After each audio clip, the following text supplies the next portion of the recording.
Alex, I spent 3 hours yesterday trying to find a specific 10 millimeter socket that I am positive has transcended this physical dimension to go live in some parallel universe where all the solo socks go.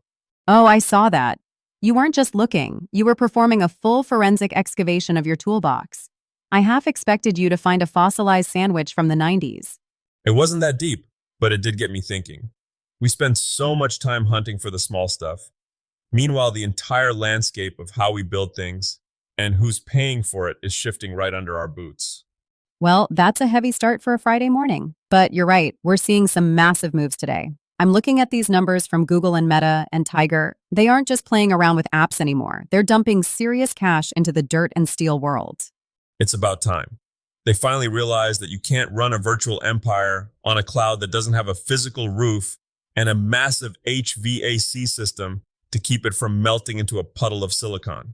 Exactly. We're talking a combined $165 million from the tech giants.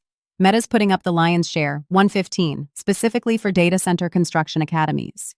They aren't just teaching you how to swing a hammer, they're handing out industry credentials and basically pointing at a job and saying, that's yours if you finish the course. That is the sound of a guaranteed paycheck. When I started out, the tech world was something that happened in an office with ergonomic chairs. Now, if you're a welder or an electrician, you're basically the life support system for the internet. If the pipe fitters don't get the cooling right, the world stops scrolling. It turns the traditional trade school image on its head. It's not just oily rags anymore, it's precision infrastructure.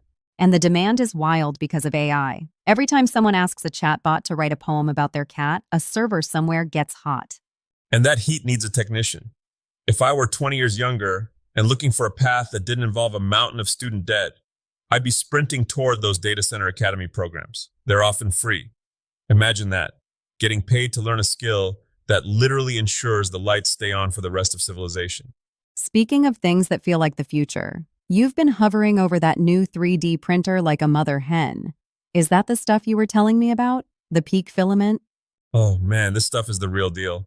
In the past, 3D printing was mostly making plastic trinkets or prototypes that would warp if you left them in a hot car.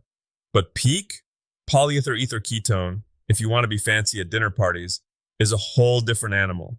It's a polymer that thinks it's a titanium alloy. Is that why the printer smelled like a high-end dentist's office yesterday? Probably.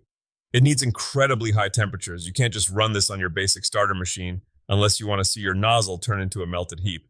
But the prosumer machines, the stuff coming out from all 3DP Pro, are making this accessible. NASA uses this stuff. Doctors use it for implants. Now, a guy in a garage can print a bracket for a high-performance engine that won't just hold up, it'll thrive. While we're on the subject of machines, I see you've been eyeing the Bamboo Lab anniversary sale. Don't think I didn't see that tab open on your laptop. You caught me.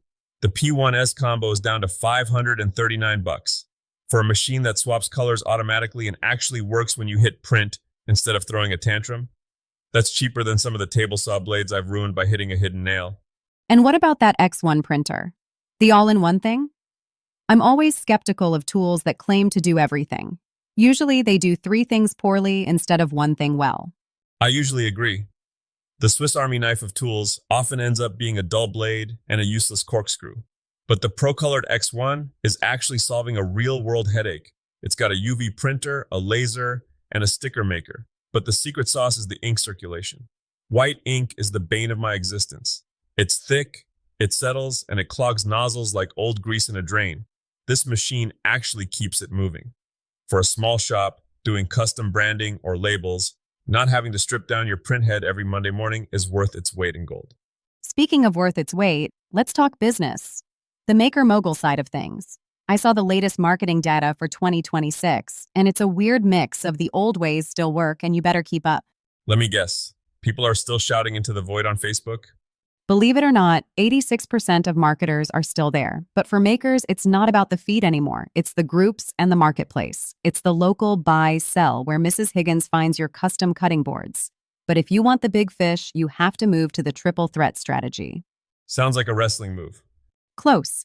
It's Facebook for the locals, Instagram for the eye candy process reels, and here's the one most makers skip, LinkedIn. LinkedIn? I thought that was just for people in suits to talk about synergy and circling back. It is. But you know who has money for expensive custom boardroom tables? People in suits. If you're a maker and you aren't showing your work to interior designers and office architects on LinkedIn, you're leaving the big wood contracts on the table. That's a sharp point. I've always treated my social media like an online scrapbook. But if you treat it like a storefront where different doors lead to different customers, the math starts to change. I'd much rather sell one $5,000 conference table than $510 coasters. My back isn't what it used to be. Well, before you retire your back entirely, we've got some DIY mastery to talk about. I saw you looking at those wooden drawer slides from Osborne Insider. Are we really going back to the 18th century? There is something incredibly satisfying about a drawer that moves like silk but has zero ball bearings, no clunky metal rails, no greasy tracks. It's just wood on wood. It's a bit of an ego trip, honestly. It says, I measured this so accurately that I don't need hardware to fix my mistakes, And it saves $20 a drawer. which adds up when you're building a dresser. But it's more than the money. It's the sound. A wooden slide has this whoosh that sounds like quality. It's the same vibe as that Shed the Maker channel just finished with the reclaimed metal roof. Oh, I love that project. It looked like it had been sitting there for 50 years, but it was rock solid. Reclaimed metal is a gift. It's already been stress tested by 20 winners. I once built a woodshed using old roofing tin I found behind a barn. My neighbor told me it'd leak like a sieve. 10 years later, his fancy shingles are curling and my rusty tin is still bone dry. There's a lesson there about using what's available instead of what's expensive.